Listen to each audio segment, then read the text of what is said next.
Bonjour à tous! Aujourd'hui, je vous présente une nouvelle vidéo sur une mouche destinée au réservoir.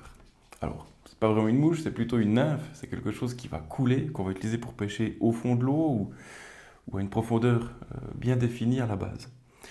Donc on peut utiliser ça tout à fait avec une soie plongeante, de sorte à poser cette imitation au fond de l'eau, ou alors avec une mouche indicatrice qui va venir flotter à la surface de l'eau, un morceau de fil, et notre nymphe ici au fond qui va pêcher à la profondeur définie par la longueur de notre fil. Euh, donc on peut imaginer que ça va ressembler à un chironome, on peut également le stripper si on souhaite, le, comment dire, venir donner des petits coups sur notre soie, de sorte à faire évoluer cette imitation au fond de l'eau. On peut tout à fait imaginer venir animer cette nymphe au fond de l'eau. Au niveau du montage, c'est relativement simple et rapide. Donc c'est une plume de marabout, ici de couleur rose, mais on peut tout à fait la décliner dans d'autres couleurs, du rouge, du noir, du jaune ou du blanc, pour prendre les couleurs qui fonctionnent bien en réservoir. Et une soie de montage ici en taille 6-0, de sorte à venir rapidement donner du volume à notre corps. Une fois cette mouche terminée, on aura le choix entre la laisser telle qu'elle ou venir la vernir.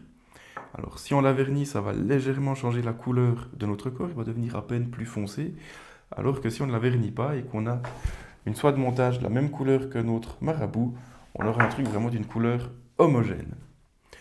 Top, assez parlé, passons au montage. Donc pour ce faire, j'utilise un hameçon K10 de taille 14 et une petite bille en laiton de taille 2. Alors pour moi, surtout si je veux venir la faire pêcher entre deux eaux, il est important d'avoir une bille relativement légère, de sorte à ce que notre nymphe coule très très très très très gentiment. Et ça, si vous voulez pêcher à vue sur les truites en réservoir, c'est juste super efficace. Elle va avoir cette nymphe qui va descendre très gentiment. Et en général, les poissons, les truites arc-en-ciel de réservoir aiment bien ça. Top, passons au montage. Donc, comme d'habitude, je prends ma soie de montage, je viens l'emprisonner en faisant quelques tours autour de ma hampe et je coupe mon excédent. Moi, j'ai horreur de ces billes qui ne tiennent pas en place, donc je vais venir faire quelques tours ici derrière ma bille, de sorte à l'emprisonner et à éviter qu'elle bouge. Je vais amener maintenant ma soie de montage au niveau de la courbure, le tout en remplissant bien le corps, la hampe ici de soie de montage. Voilà, comme ceci. Et je vais venir prendre ici quelques fibres de marabout. Donc oui, ce que j'ai pas dit, c'est que cette mouche, c'est aussi un truc qu'on va appeler la virgule, qui est très connu des gens qui pêchent en réservoir.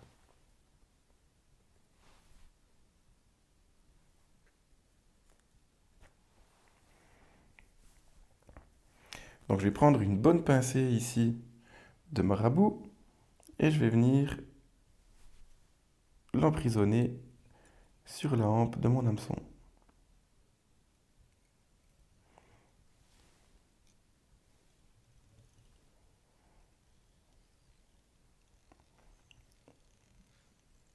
Voilà, je fais quelques tours pour bien emprisonner ces fibres. Et là, je vais rabattre ces fibres ici à nouveau et venir les emprisonner également, de sorte à donner une queue bien fournie.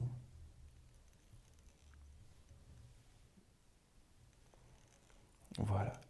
Et maintenant, je n'ai plus qu'à donner du volume à ce corps en venant faire de multiples enroulements autour du corps. D'où l'utilité d'une soie de diamètre 6, car elle est beaucoup plus épaisse et on aura beaucoup moins de tours à faire.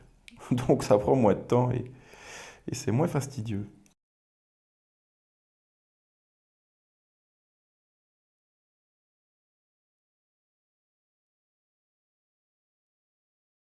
Et là, il ne me reste plus qu'à former mon œuf final, si je retrouve mon whip finish qui se cache ici.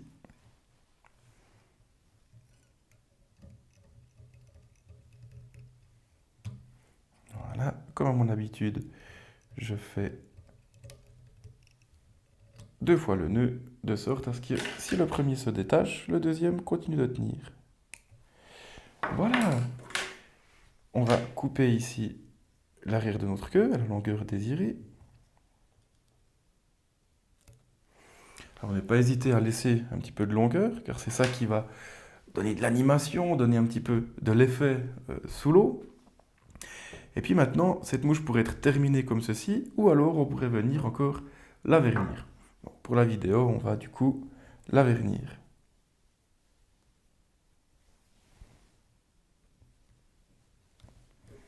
Voilà.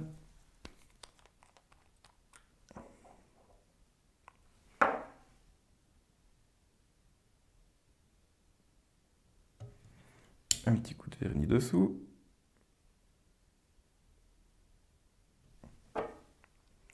L'avantage, c'est qu'avec le vernis, si on attrape plein de truites en réservoir, notre nœud a moins de chances de se défaire. Et la mouche est terminée. Voilà, j'espère que la vidéo vous a plu. Merci d'avoir regardé ce montage de mouche. N'hésitez pas à vous abonner, à liker, à commenter, etc. Ça fera toujours plaisir. Et puis, amusez-vous bien. Bye!